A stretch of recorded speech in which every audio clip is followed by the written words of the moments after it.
امریکی صدر نے اسرائیلی وزیر اعظم نیتن کو پاگل اور ناشکرا قرار دے دیا۔ امریکی ویب سائٹ کی رپورٹ کے مطابق امریکی صدر ڈونلڈ ٹرمپ اسرائیلی وزیر اعظم نیتن سے ٹیلی فونک گفتگو پر انتہائی بد زبانی سے پیش آئے۔ ٹرمپ نے نیتن کو پاگل کے ساتھ ناشکرا بھی کہا۔ رپورٹ میں بتایا گیا ہے کہ ٹرمپ نے نیتن سے گفتگو کرتے ہوئے کہا کہ بیروت پر حملے کیے تو اسرائیل دنیا میں مزید تنہا ہو جائے گا۔ میں نہ ہوتا تو تم جیل میں ہوتے۔ میں تمہاری چمڑی بچا رہا ہوں۔ اسرائیل خود مختاری کا احترام کرتے ہوئے لبنانی حدود سے نکل جائے۔ پاکستان۔ ان خیالات کا اظہار اقوام متحدہ میں مستقل پاکستانی مندوب عاصم افتخار احمد نے لبنان کی صورتحال پر سلامتی کونسل کے ہنگامی اجلاس کے دوران کیا۔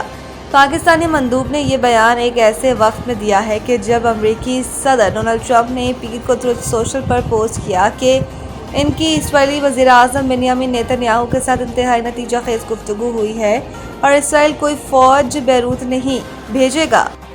IMF پروگرام کے باعث ملکی ترقیاتی بجٹ متاثر فنڈز کے استعمال میں بڑی کمی کا انکشاف۔ IMF پروگرام کی سخت پابندیوں کے باعث ترقیاتی بجٹ سب سے زیادہ متاثر ہوا ہے، کیونکہ اب تک ترقیاتی فنڈز کے لیے مختص 1000 ارب روپے میں سے صرف 528 ارب روپے ہی استعمال کیے جا سکے ہیں۔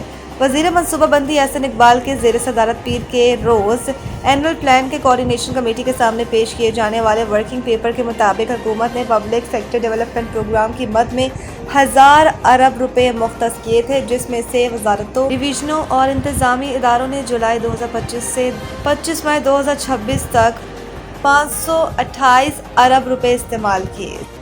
آج سے پنجاب کے بیشتر اضلاع میں آندھی اور بارش کا امکان۔ لاہور۔ آج سے 5 جون کے دوران پنجاب کے بیشتر اضلاع میں آندھی اور بارش کا امکان ہے۔ محکمہ موسمیات کے مطابق آج سے مغربی ہواؤں کا سلسلہ ملک کے بالائی علاقوں میں داخل ہوگا۔ محکمہ موسمیات کا مزید کہنا ہے کہ پنجاب میں چند مقامات پر موسلا دھار بارش اور ژالہ باری بھی ہو سکتی ہے۔ مائک ہیسن نے ہوم سیریز میں اسپن وکٹوں کے استعمال پر تنقید رد کر دی۔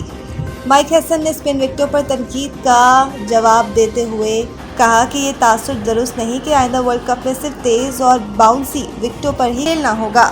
پہلے میچ کے بعد بعض کرکٹ ماہرین اور مبصرین نے اسپن کے لیے سازگار وکٹوں پر سوالات اٹھاتے ہوئے کہا تھا کہ جنوبی افریقہ میں ہونے والے ورلڈ کپ کی تیاری کے لیے پاکستان کو فاسٹ اور باؤنسی وکٹوں پر کھیلنا چاہیے۔ مائک ہیسن نے اس موقف کو مسترد کرتے ہوئے کہا کہ جنوبی افریقہ کے تمام وکٹوں کو یکساں طور پر تیز اور باؤنسی والی قرار دینا حقیقت کے برعکس ہے۔ مائک ہیسن نے مزید کہا کہ وہ گزشتہ چند دنوں سے یہ بحث سن رہے ہیں کہ پاکستان میں تیار کی جانے والی وکٹیں ورلڈ کپ کی مناسب تیاری نہیں ہیں، لیکن حقیقت اس سے مختلف ہے۔